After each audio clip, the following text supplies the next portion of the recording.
때때로 말보다 어떤 행동이 의미를 아주 명확하게 전달할 때가 있습니다. 말이 명확한 것 같은데 반면에는 말하지 않고 그냥 행동으로도 그 상황에 대한 심각성을 분명하게 좀 말할 수 있는 거죠.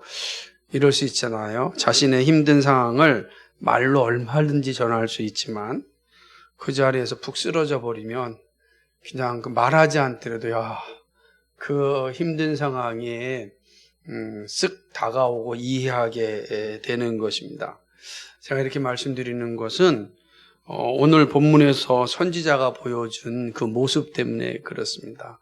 선지자가 어떤 말을 하지 않습니다. 선지자의 어떤 모습을 통하여서 하나님의 말씀이 증거되고 있는 것을 보게 됩니다. 선지자가요, 말이 아니라 행동으로 이 사태의 심각성을 지금 전하는 것입니다. 에스겔은 자신이 선지자로 소명을 받고 무엇을 전해야 하는지 잘 알고 있었습니다. 우리가 이미 2장, 3장을 통해서 선지자의 사명이 어떤 것인지 우리가 보았습니다. 참 쉽지 않은 일이죠.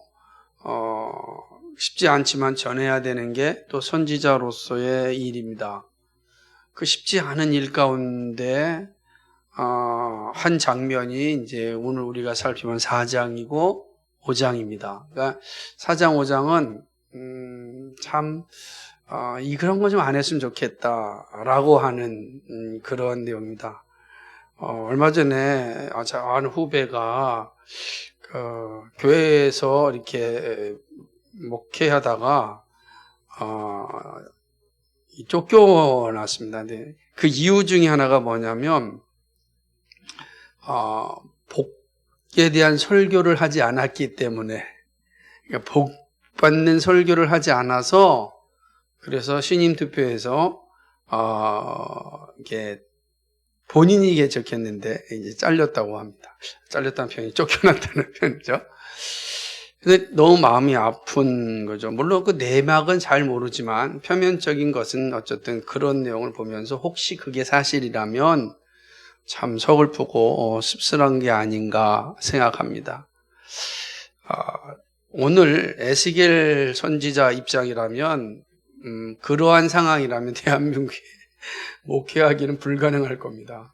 에스겔 선지자는 대한민국에서 목회하기란 불가능한 그런 분이시다라고 할 수가 있는 것입니다.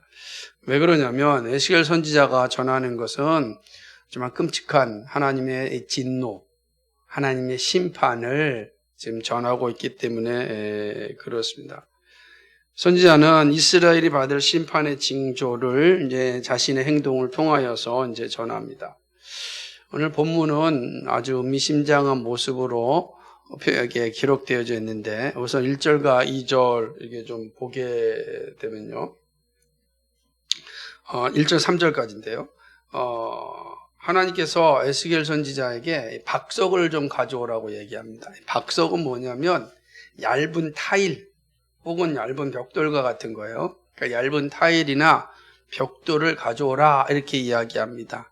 그리고 그 타일 위에다가 이스라엘 지도를 그리라, 예루살렘을 그리라 이렇게 얘기하죠. 예루살렘을 그 위에 그리라 이렇게 얘기합니다. 예루살렘 성을 그리라는 겁니다. 그리고 그린 후에 그 예루살렘 성읍을 에워싸되 운제를 세우라는 거가. 에워싸고 거기다 운제가 뭐냐면 높은 망대를 얘기하는 거예요. 높은 망대를 이제 세우라고 이야기하는 것입니다. 근데 특별히 운제는 이동이 가능한 그 높은 망대입니다. 그리고 토둔을 쌓으라고 이야기합니다. 토둔은 성을 공격하기 위하여 쌓아놓은 언덕입니다. 옛날에 당태종이 고구려를 이렇게 침략하기 위해서 막 산을 쌓았던 거 아닙니까? 그 무너뜨리기 위해서. 그런 것처럼 예루살렘 성 밖에다가 토둔을 쌓으라고 얘기합니다. 토둔을. 그거는 이제 예루살렘을 공격하기 위한 거죠. 근데 토둔을 다 쌓으라고 이야기하는 것입니다. 그리고 공성태를 만들어서 주변에 배치하라는 겁니다. 공성태, 여러분 혹시 영화 같은 데 보면 성문을 옛날엔 성이잖아요. 성이고 문은 이렇게 또 나무로 돼 있잖아요. 그 성문을 뚫기 위해서 어떻게 합니까? 바퀴에다 마차에다가 나무 같은 거 앞에 딱 싣고 막 가가지고 뻥 받고 그런 거 보셨습니까? 그거는 거예요. 그거는 공성태라 얘기합니다. 뾰족한 나무를 만들어 가지고서 막 달려가서 문을 이제 부시고 그러면 이제 성 안으로 군사들이 들어가기 때문에 그렇습니다. 이렇게 이제 그 박석 위에다가 예루살렘을 그리고 그 밖에 에워싸되 거기에 망대를 세우고 그 다음에 토둔도 쌓고 그 다음에 이제 공성태도 준비하라는 겁니다. 자, 이렇게 이제 보면은 이제 지금 이 상황까지는 이게 공격을 하는 건지 아니면은 방어를 하는 건지 잘 모르죠. 이제 쏴라고 했습니다. 근데 그다음에 3절에 가니까 뭐라고 이야기하냐면 전철을 가져오라 얘기합니다. 전철을 가져온다라는 건 뭐냐면 오늘날로 얘기하면 철로 만든 프라이팬 같은 거예요. 철로 만든 프라이팬입니다. 근데 조그만 프라이팬이 아니겠죠. 어마어마한 건데 그거를 에스겔과 성 사이에 어떻게 해요? 막으라는 거예요. 그래서 뭐로 만드는 거예요? 철벽을 만들라는 겁니다. 그러니까 철벽을 만들고 이 선지자에게 그 성을 예루살렘 성을 보라고 이야기하는 것입니다. 그러니까 성을 향하여 얼굴을 고정하라라고 하는 거죠. 다시 말해 눈을 떼지 말라는 겁니다. 이 말은 뭐냐면 하나님께서 에스겔에게 예루살렘 성을 에워싸라 이런 뜻이에요. 하나님이 이제 예루살렘 성을 에워싸는 거예요. 누가 공격자가 누구냐면은 지금 하나님이신 겁니다.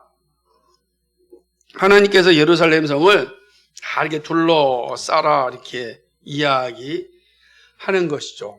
그러니까 이렇게 하는 것은 하나님께서 예루살렘 성을 보호하기 위한 것이 아니라 예루살렘을 향한 심판을 하시기 위해서 하시는 일인 겁니다.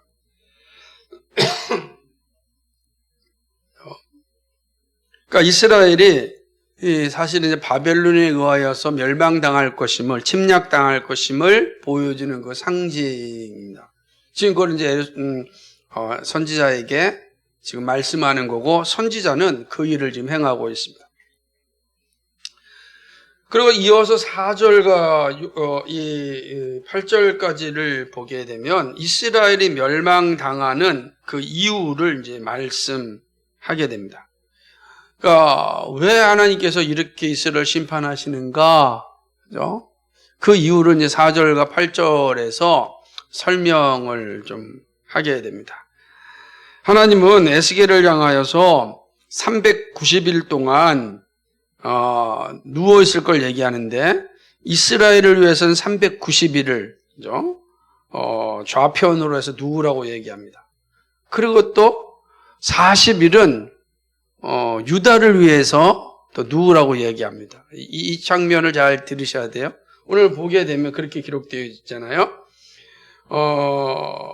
그러니까 5절을 보게 되면은 그 390일을 눕는 이유 중에 하나가 뭐냐? 그러니까 눕는다라고 하는 것은 다른 표현이 아니라 이스라엘의 죄악을 담당하는 그런 의미입니다.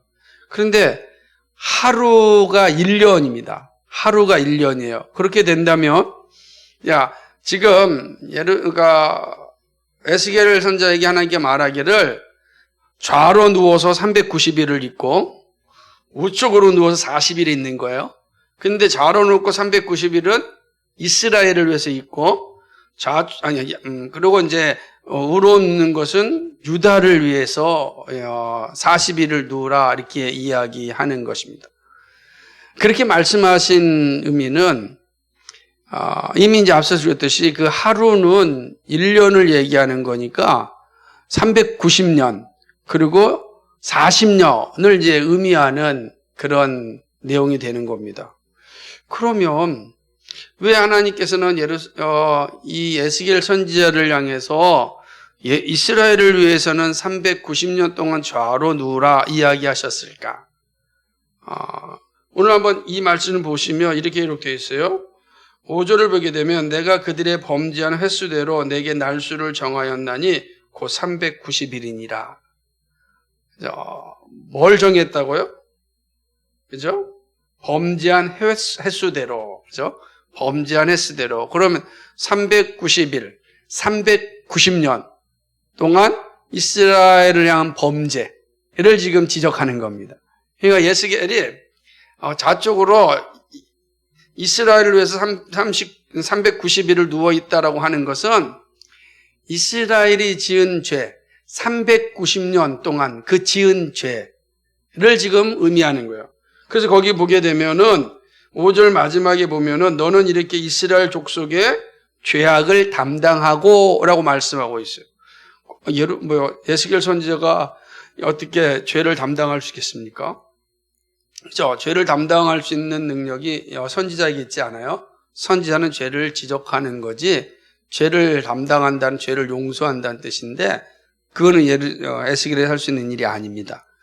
그럼 이 말이 무엇이냐면은 죄를 축적한다라고 하는 의미예요. 죄를 다 쌓아놓는 거다라고 하는 뜻입니다. 그러니까 무슨 말이에요? 에스겔이 390일 동안 누움으로 390년 동안 이스라엘이 지었던 그 죄를 쌓아놓는 거예요. 심판하시기 위해서. 또 이어서 40일은 유다를 위해서 또 눕는 거예요. 그러니까 유다가 또 지은 지 40일, 그러니까 40년 동안 지은 죄에 대해서 지금 담당하는 겁니다. 이게 어떤 의미를 가지고 있는가라고 하는 걸 생각해 봐야 됩니다. 날수의 의미를 하루가 1년이라고 하였으니까 390년이거든요. 390일은. 390년은 어떤 의미를 가지고 있는가? 일반적으로 학자들은 390년을 솔로몬이 성전을 건립을 시작하고 한 때부터 시작해서 그 10세기, BC 10세기 되는 거죠. 요때부터 이제 시작을 해서 이스라엘에 멸망하고 솔로몬 성전이 파괴된 시점까지를 이제 얘기하는 거다. 390년이다. 그러니까 거의 4세기잖아요. 그죠? 그 날수, 그거에 대한 이스라엘의 죄죠. 그러니까 성전이 세워졌지만 세워지고 난 뒤에 이스라엘에게 나타나는 모습은 어떤 것이겠는가?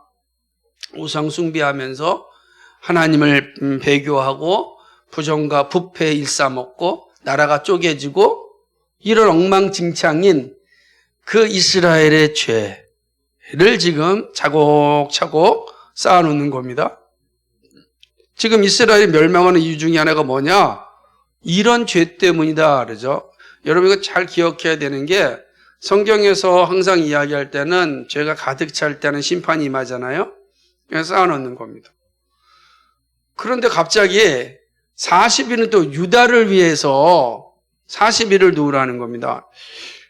그렇다고 하면 이게 어떤 의미가 있겠는가? 유다라고 하는 건. 이 유다라고 하는 40일이라고 하는 건 40년은 다시 말하면은 우리가 40일 그러면 이스라엘 백성들이 광야 40년처럼, 그죠? 그것도 하루를 1년 삼아서 40년을 방황하지 않았습니까? 그런 식으로 여기 유다는 바벨론으로 포로로 잡혀온 사람들 유다인들이죠. 그죠? 왜냐하면 이미 700년에 712년인가요? 그 경에 이제 사마리아가 아수르에게 멸망하면서 이스라엘은 사라지고 이제 남아 있는 거는 200년 동안은 이제 유다만 존재했단 말이에요. 그래서 유다가 지금 바벨론의 포로로 잡혀오는 겁니다. 그러니까 이 40일이라고 하는 건 유다를 위해서 40일을 우쪽으로 누라라고 할 때는 바벨론의 포로로 잡혀온 유다들, 이들의 죄를 차곡차곡 쌓아놓는 겁니다. 그러니까 남쪽 유다가 멸망한 이유가 어디에 있습니까? 그들의 죄 때문이다라고 하는 것이죠. 그런데 이제 그러니까 총 합친 몇 년이죠? 430년이 되겠죠. 390에 40이 430이에요. 사실 여기서 어떤 학자들은 390년 안에 년이 포함된 거다 이렇게 보기도 합니다. 그런 근거도 가지고 있어요. 또 반면에 390년 플러스 40년이다. 연속된 날짜다. 전자는 불연속이고 하나는 연속된 거다. 이렇게 보기도 합니다. 저는 이제 개인적으로는 후자 입장에서 391 플러스 40 해서 이게 430으로 저는 이제 보고 있습니다. 왜냐하면 두기시 이야기한 것처럼 430이라고 하는 상징은 이스라엘 백성의 애굽 생활이 430년이거든요. 그렇게 보는 것은 에스겔 선지자가 선포한 내용이 단지 심판만 선포한 것이 아니기 때문에 그렇습니다. 그러니까 심판만 선포했다고 한다면 390으로 끝나겠죠. 근데 그것이 아니고 에스겔 선지자가 이 말씀을 전하는 것은 이스라엘 백성들에게 새로운 소망을 보여주기 위하여 주신 말씀이거든요. 그러니까 그렇게 본다면 430년 뒤에 새로운 땅에 들어가듯이 오늘 이 에스겔 선지자에게 보여준 이스라엘 백성들에 대한 이 심판도 끝나게 되면 그 새로운 땅, 새 약속이 있을 것이다 라고 하는 것을 상징한다고 할 수 있습니다. 그래서 저는 이 내용을 430년 연속된 이게 날짜로 좀 보고 있습니다. 그렇게 본다면은 390년은 오히려 좀 과거에 일어난 일이라고 할 수 있다면 40년은 이 에스겔 선지자 입장에서는 뭐가 되죠? 미래적 입장이 되겠죠. 그래서 이렇게 내용을 이제 볼 수가 좀 있는 것입니다. 바벨론에 포로된 이스라엘 백성들을 향한 소망을 함의하고 있는 게 이 430이다라고 하는 의미죠. 그런 후에 이제 9절로부터 17절까지는 포위된 예루살렘의 비참한 상황을 말씀합니다. 지금 이 말씀은 지금 에스겔 선지자가 바벨론의 그발 강가에서 지금 예루살렘을 향한 하나님의 심판의 메시지를 지금 보여주시는 거란 말이에요. 자, 지금 에스겔은 어디 와 있어요? 지금 바벨론의 포로로 잡혀와 있습니다. 그래서 지금 그 발강가에서 하나님으로부터 말씀을 받는 거예요. 그 말씀을 받은 내용이 어떤 내용인가? 자기의 고향인, 자기의 조국인 예루살렘의 마지막 멸망에 대해서 지금 예언하는 겁니다. 그 예루살렘이 어떻게 될 것인가 라고 하는 것을 지금 하나님께서 에스겔에게 보여주는 거고, 이것은 이 포로된 이스라엘 백성들에게 증거되는 말씀이죠. 그러니까 지금 포로로 잡혀있는 이스라엘 백성들이 지금 자기의 고향, 자기의 조국인 예루살렘이 어떻게 심판받아 없어질 것인지를 듣는 거예요.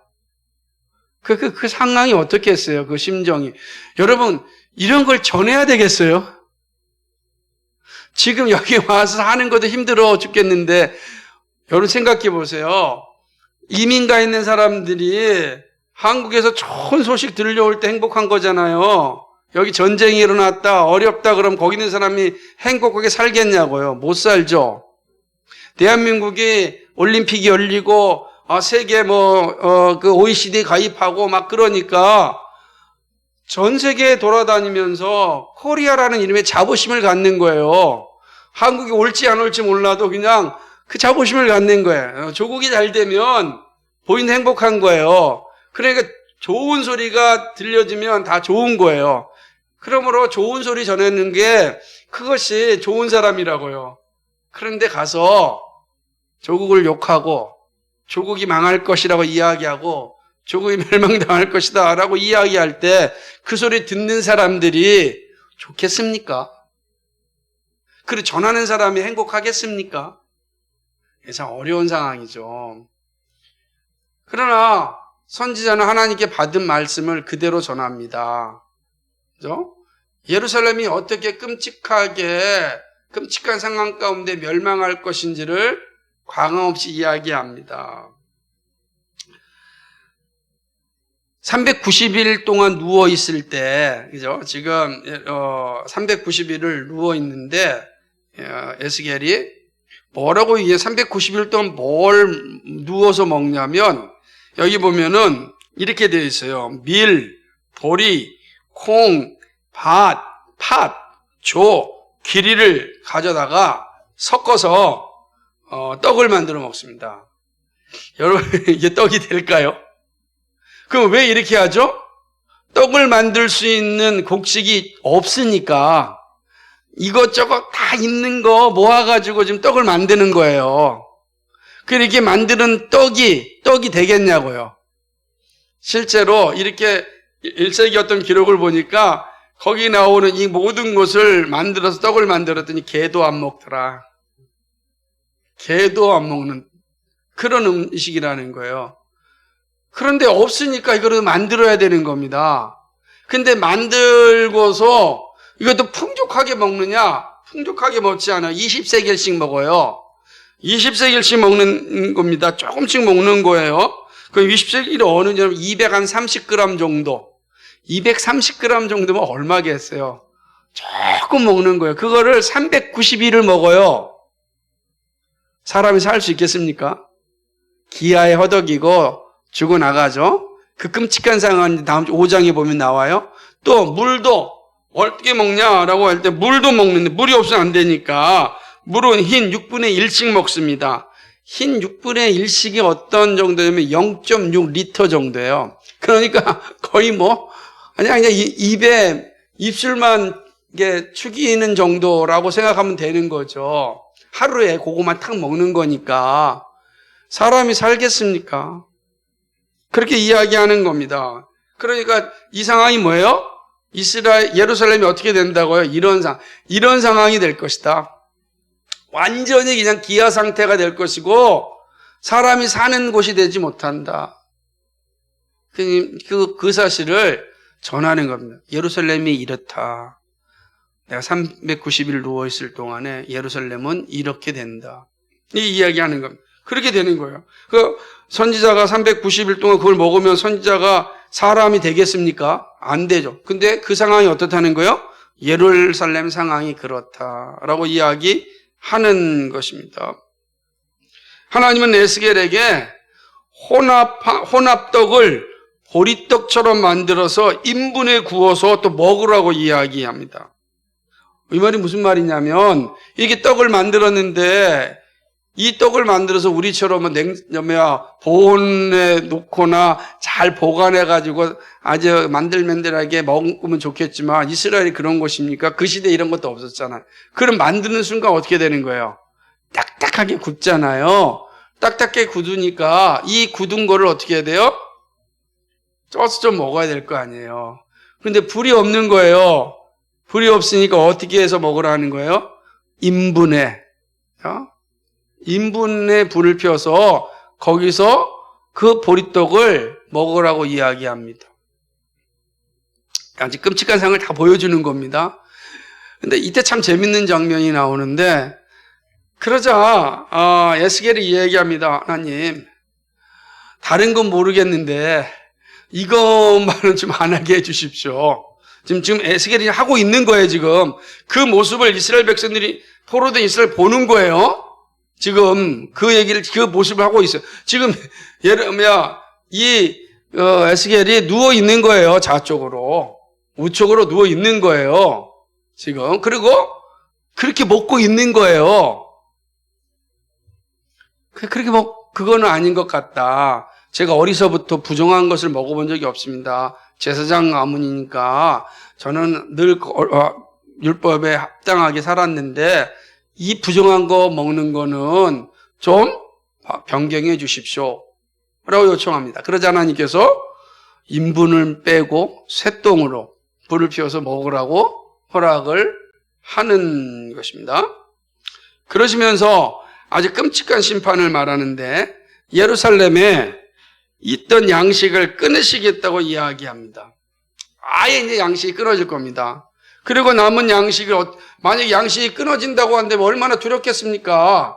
그러니까 그들이 남아있는 떡을 먹고 남아있는 물을 먹을 때 두려움과 근심과 두려움 가운데 먹는 거야.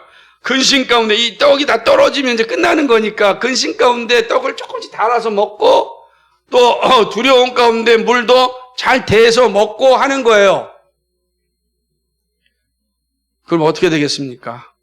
390일 동안 그렇게 먹으면 사람이 살 수 있을까요? 결국은 말라 죽죠. 그걸 표현하는 거예요. 이스라엘이 이렇게 예루살렘이 이렇게 쇠퇴하며 말라 죽을 것이다 라고 이야기하는 겁니다. 그게 지금 4장의 내용이에요. 그러니까 4장은 다른 말로 지금 전하는 것이 아니라 무언으로 선지자가 그렇게 모습을 보여주는 겁니다. 그로 인하여 그게 도대체 무슨 얘기인가? 이것이 바로 예루살렘을 향한 하나님의 심판이다. 심판의 메시지다. 라는 것을 지금 에스겔 선지자가 보여주고 있는 겁니다. 그것을 보는 포로된 이스라엘 백성들의 심정은 어떻겠습니까? 정말 끔찍하죠. 이 비참한 상황을 보는 거예요. 그럼 두 가지가 있지 않겠어요? 예루살렘이 언젠간 돌아갈 수 있을 거라 생각했는데 조국은 언제든지 돌아갈 수 있을 거라는 희망을 가졌는데 그 희망을 가졌던 예루살렘이 사라져버린다고요. 어떻게 되겠습니까? 이처럼 큰 절망이 어디 있겠습니까? 돌아갈 곳이 없어요. 정말 끔찍한 절망이죠. 돌아갈 곳이 없다라고 전하는 선지자의 입장은 얼마나 힘들겠습니까? 얼마나 끔찍하겠습니까? 그 상황을 지금 보여주고 있는 겁니다. 하지만 그는 하나님의 부르심을 받은 자이기 때문에 하나님께 주신 말씀을 그대로 전해야 합니다. 하나님은 죄가 땅에 가득 찰 때 항상 심판하셨습니다.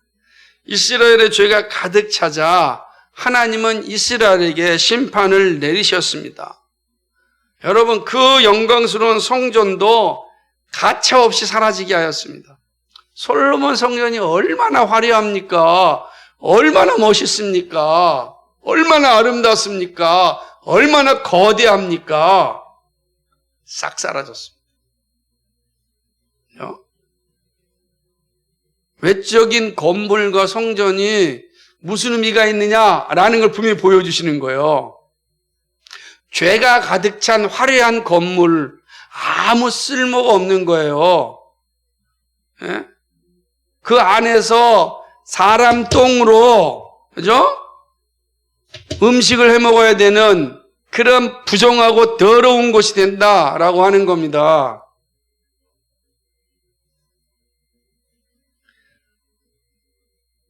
화려한 솔로몬 성전이 하나님의 기쁨이 아니라 성전을 성전되게 할 때 기쁨이 됩니다.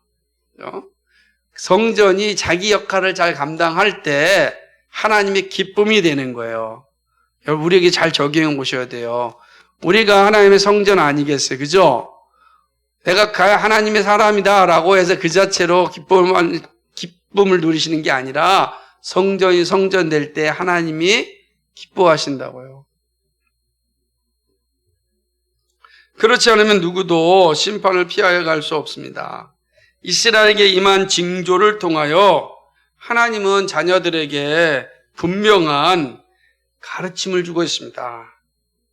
참으로 끔찍한 심판의 이야기지만 죄 문제 해결 없이는 새로운 소망은 없어요. 이 사실을 분명히 알려주는 거죠. 이 끔찍한 이야기를 전해주는 이유는 죄 문제 해결 없이는 누구에게도 소망이 없다. 화려한 솔로몬 성전 아무 소망이 없다. 보여주는 말씀입니다. 그런 이 말씀을 받았던 포로 생활 가운데 있던 이스라엘 백성들 입장에서는 어떻겠습니까? 본인들은 적어도 몇 년은 있어야 돼요? 한 세대, 40년은 여기서 하나님의 심판을 받는 거예요. 죄 문제 해결 없이는 어떠한 소망도 없어요. 그 사실을 명확히 하는 겁니다. 오히려 70년 그들이 바벨론 생활은 철저하게 회개하고 하나님의 사람으로 거듭나는 시간이 되어야 됩니다. 그래야 소망이 있다는 거예요. 그러지 않으면 우리가 그렇게 멋지게 세웠던 저 솔로몬 성전도 아무 쓸모가 없듯이 우리 역시 하나님 앞에 아무 쓸모가 없다. 이 사실을 듣게 되는 겁니다. 자, 그렇다면 오늘 사는 우리들에게 이 말씀은 어떤 의미가 있겠습니까? 어떤 교훈을 준다고 할 수 있겠습니까? 첫 번째로는 죄에 대한 심판을 우리에게 교훈합니다. 하나님의 심판을 전해야 하는 선지자는 참으로 힘들고 어렵습니다. 그러나 선지자는 도망갈 수 없습니다. 하나님의 마음을 전해야 됩니다. 여러분은 여러분이 살고 있는 이 땅, 지금의 모습을 어떻게 보십니까? 살만한 세상으로 보이십니까? 하나님의 분노의 말씀이 전해지기에는 아직 깨끗하고 소망이 있어 보이십니까? 아니면 하나님의 심판이 임하기에 충분할 만큼 죄가 가득 찼다고 보십니까? 아마 보는 곳에 따라 다를 수 있을 것입니다. 자신의 삶이 편하고 사는 것이 그리 불편을 느끼지 못하면 죄에 대한 인식이 적을 수 있습니다. 아직 뭐 살만한데 무슨 종말을 얘기해, 무슨 심판을 얘기해, 아직 살만한데. 여러분 어떻게 생각하세요? 어떻게 생각하든 어떻게 판단하든 그 상관이 없습니다. 왜냐하면 분명한 것은 하나님은 죄에 대하여서는 반드시 심판하신다는 사실입니다.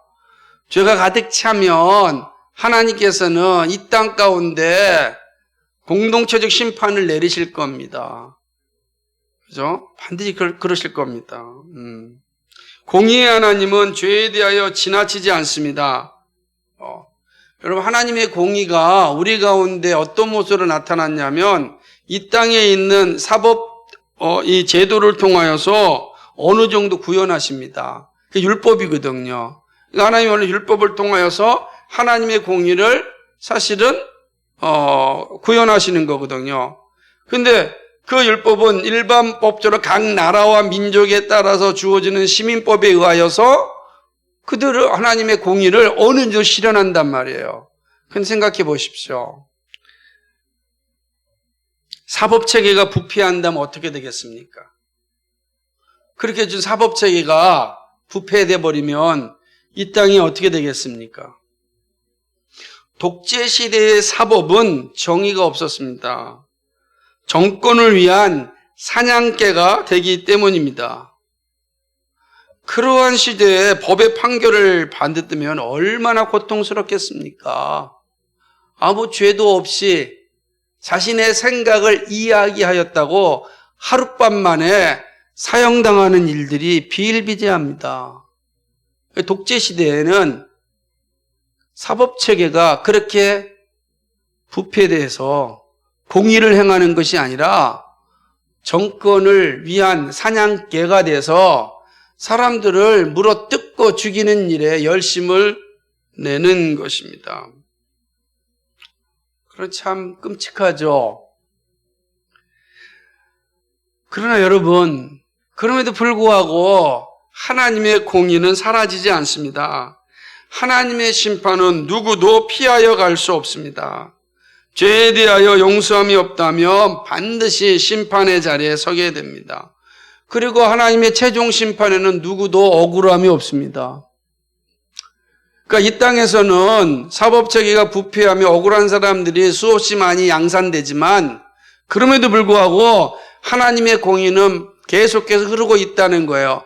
그리고 최종 심판에서 불의한 일을 행하였던 그들, 이 땅에서는 마음껏 칼을 휘둘렸던 그들, 하나님의 심판대 앞에 서서 반드시 징계를 받을 것입니다. 그게 하나님의 공의입니다. 그거 지금 보여주는 겁니다. 하나님 죄를 차곡차곡 쌓아놓는 거예요.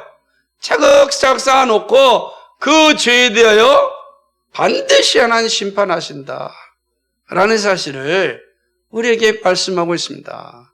이게 우리가 첫 번째 볼 수 있는 교훈입니다. 두 번째는요, 소망을 향한 빛입니다. 하나님의 심판이 분명합니다. 그러나 동시에 이것은 절망을 향하지 않습니다. 하나님의 분노는 회복을 위한 사랑이기 때문입니다.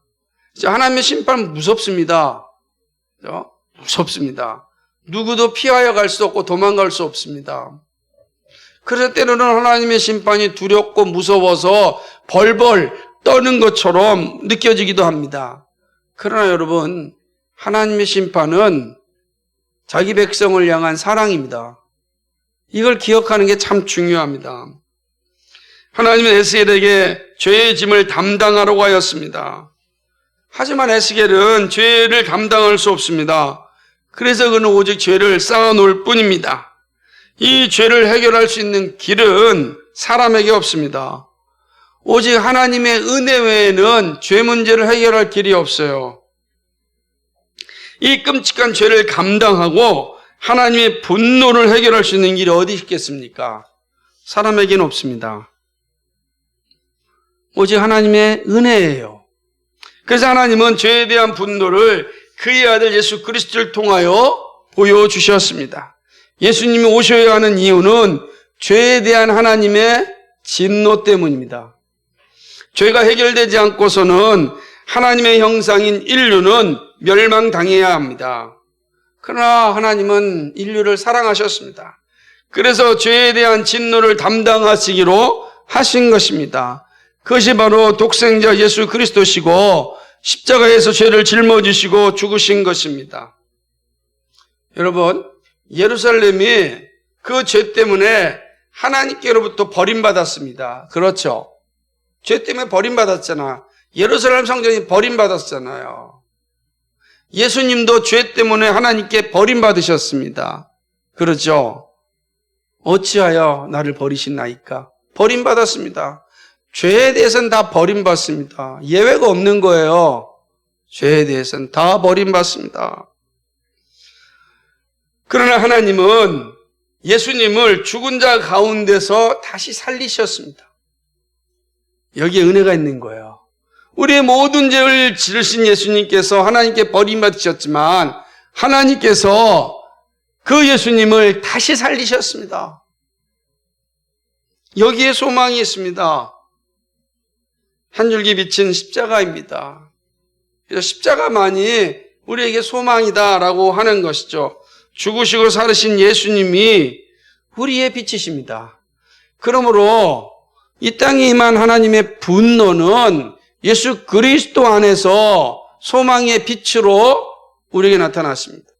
예수 그리스도는 십자가에서 하나님의 진노를, 하나님의 분노를 담당하시고 죽어서 다시 부활하심으로 우리에게 소망의 빛을 주셨습니다. 그러면 우리 항상 기억해야 되는 거죠. 하나님의 분노라는 게 분노에서 끝났다고 한다면 우리에겐 소망이 없는데 하나님 우리에게 이 분노로부터 해방할 수 있고 새 생명을 얻을 수 있는 길을 예비해 놓으신 겁니다. 그죠?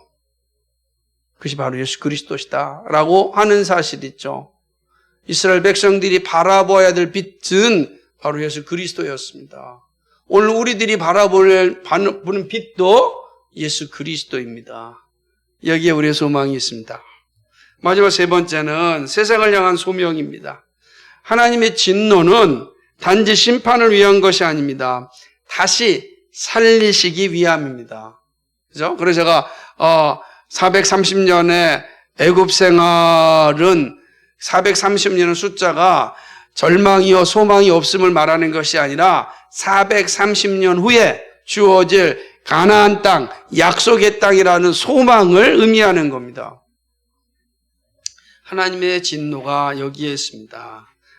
죄에서 죽고 의에서 살리는 말씀입니다.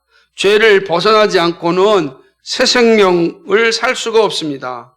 그러므로 죄를 죽여야 합니다. 이 일은 오직 그리스도의 십자가의 은혜입니다.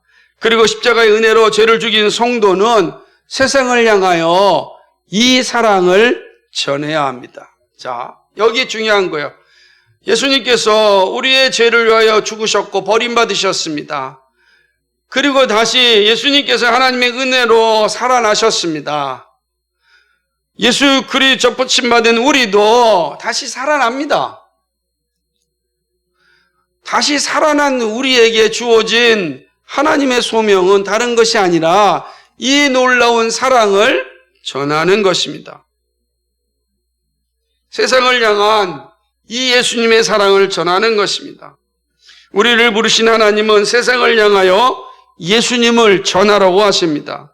죄로 가득하여 마침내 심판이 임할 때 그 끔찍함은 아무도 피할 수 없습니다. 그 비참함은 아무도 피할 수 없습니다. 그 사실을 알고 있는 우리들은 피할 길을 알려주어야 합니다. 피할 길이 있음을 알려주어야 하는 것입니다. 그 길은 다른 길이 아니라 예수 그리스도를 믿는 길입니다. 예수 그리스도를 날마다 입으로 고백하는 길입니다.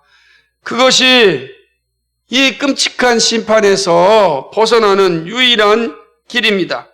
예수님이 주신 약속을 알려주고 믿기만 하면 심판의 자리에 서지 않습니다. 구원의 자리에 서게 됩니다. 참된 믿음으로 날마다 예수님께 가까이 갑니다. 그것이 바로 십자가를 지고 예수님을 따르는 길입니다. 여러분, 예수님께서 너를 나를 따르거든 자기 십자가를 지고 따르라고 하였을까? 그 십자가는요, 두렵고 무서움의 상징이 아닙니다. 그 십자가는 사랑이에요, 사랑. 예수님의 사랑입니다. 너가 나를 따르려면 이 사랑을 가지고 따르라. 우리가 두렵고 무섭고 벌벌 떨면서 억지로 가는 것이 아니라 그 예수님의 놀라운 사랑을 받았기에, 그 놀라운 사랑을 알기에, 그 놀라운 사랑을 가지고 세상을 향하여 가는 겁니다. 그리고 세상을 향하여 이 사랑을 전하는 거예요.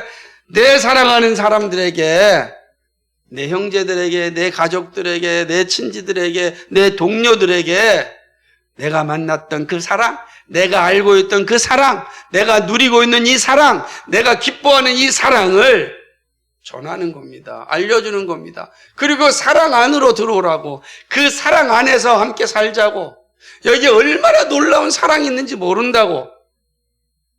그죠? 이 사랑을 전하는 거예요, 이 사랑을. 여러분, 예수를 믿으면 이 놀라운 사랑을 누릴 수 있어요. 왜 그렇습니까? 우리가 그 사랑을 받았기 때문입니다. 우리가 그 사랑을 누리고 있기 때문에 그렇습니다. 사랑을 가지고 세상으로 가는 것이 그리스도인의 소명입니다. 보여주는 거예요. 이것이 바벨론에 살고 있는 이스라엘 백성들이 가진 소명이고 오늘 이 시대를 사는 우리들의 소명입니다. 우리는 이 놀라운 하나님의 사랑을, 우리 그리스도의 사랑을 전하는 겁니다. 어디서 전하죠? 세상에 전하는 겁니다. 세상에. 어디에 살고 있습니까? 세상에 살고 있습니다. 세상에 살면서 세상에 이 놀라운 사랑을 전하는 것이 바로 구원받은 우리들의 사명인 것입니다. 말씀을 맺고자 합니다. 에스겔 선지자가 보여준 하나님의 심판은 참으로 처참합니다. 이것은 죄 문제를 해결하지 못한 이들이 겪어야 할 과정입니다. 그런데 우리는 죄 문제를 해결하였습니다. 예수님을 믿음으로 우리는 구원받았습니다. 이제 우리가 할 일은 에스겔과 같이 사는 길입니다. 그죠? 에스겔처럼 사는 거예요. 에스겔처럼 사는 겁니다. 무엇이겠습니까? 하나님께 받은 말씀을 이 세상 가운데 전하는 것입니다. 예수님 앞에 거룩함을 가지고 세상을 향하여 소망을 보여주어야 합니다. 세상에 우리가 할 일은 십자가의 사랑을 전하는 일입니다. 십자가의 사랑이 아니고서는 이 세상의 죄악된 길에서 벗어날 길이 없고 심판의 자리에서 피할 길이 없음을 우리가 보여주어야 합니다. 이 일의 시작은 예수님을 향한 확고한 믿음에 있습니다. 날마다 믿음 고백이 있을 때 세상을 향해 예수님의 사랑을 전할 수 있습니다. 하나님이 세상을 이처럼 사랑하사 독생자를 주셨으니 이는 저를 믿는 자마다 누구든지 멸망치 않고 영생을 얻게 하려 하심이니라. 예수님의 사랑이 우리에게 있습니다. 예수님의 사랑을 믿으면 우리가 그 사랑 안의 삶으로 멸망이 아니라 기쁨이요 영광이 우리에게 있습니다. 세상에 살지만 세상을 사랑하는 것이 아니라 예수님을 사랑하고 예수님의 사랑을 전해 주어야 합니다. 그것이 우리의 전인격적으로 나타나야 하는 것입니다. 우리의 말로, 우리의 행위로 우리가 진짜 나 예수님만으로 사랑한다고, 내가 예수님 믿기 때문에, 예수님 때문에 너무 행복하다고. 그죠? 나의 외적인 조건이 채워졌으니 행복한 것이 아니라 그것이 없다 할지라도 예수님 때문에 행복하다고. 내가 아프고 힘들어도 예수님 때문에 너무 고맙고 기쁘다고. 나는 예수님의 사랑을 받은 사람이고 예수님이 약속한 그 영광을 이미 받은 자라고. 그래서 그 예수님의 사랑을 전하는 겁니다. 예수님의 사랑. 나의 모든 죄를 다 용서해 주시고 나에게 영원한 기쁨을 선물로 약속해 주신 그 사랑. 너는 나를 따르고 그러든 너의 십자가를 지고 나를 따라오라. 여러분, 이 사랑의 십자가를 꼭 붙잡고 이 세상 가운데 믿음의 길을 걸어갈 수 있도록 주님의 이름으로 축복합니다. 아멘. 거룩하시고 자비하신 아버지 하나님, 참으로 고맙고 감사를 드립니다. 오늘도 에스겔서를 통하여서 우리에게 주시는 하나님의 사랑을 봅니다. 죄에 대해서는 하나님은 심판하십니다. 그것은 자기 자녀를 사랑하시기 때문에 자기 자녀를 다시 생명의 나라로 이끌어 가시고자 하나님께서는 아프지만 죄에 대하여 심판을 하십니다. 죄에 대하여 분노하시고 진노하십니다. 죄의 자리에서 벗어날 때 하나님이 주시는 그 크신 사랑을 풍성하게 누릴 수 있기 때문에 그렇습니다. 우리는 예수 그리스도로 말미암아 죄로부터 구원받았습니다. 예수님께서 우리의 죄를 짊어지고 죽으셨고 다시금 하나님의 은혜로 살아나셨습니다. 우리가 예수 그리스도 안에 접붙여 있음으로 말미암아 우리는 죄에 대해서 죽고 의에 대하여 산 자가 되었습니다. 의에 대해서 산 자답게 살게 하여 주옵소서. 이 땅 가운데 정말 그리스도의 그 크신 사랑을 전하는 자 되게 하여 주옵소서. 십자가는 죄에 대해서는 진노하시지만 의에 대해서는 사랑하신다고 하는 그 하나님의 사랑이 선명하게 나타난 것입니다. 이 십자가의 사랑을 가지고 십자가를 전하는 우리 모두가 되게 하여 주옵소서. 이 험악한 세상 가운데 살 수 있는 유일한 소망은 예수 그리스도의 십자가입니다. 이 십자가를 가슴에 품고 오늘도 내일도 주님 오시는 그날까지 살아가는 우리 모두가 되게 하여 주옵소서. 예수 그리스도의 받들어 기도하옵나이다. 아멘.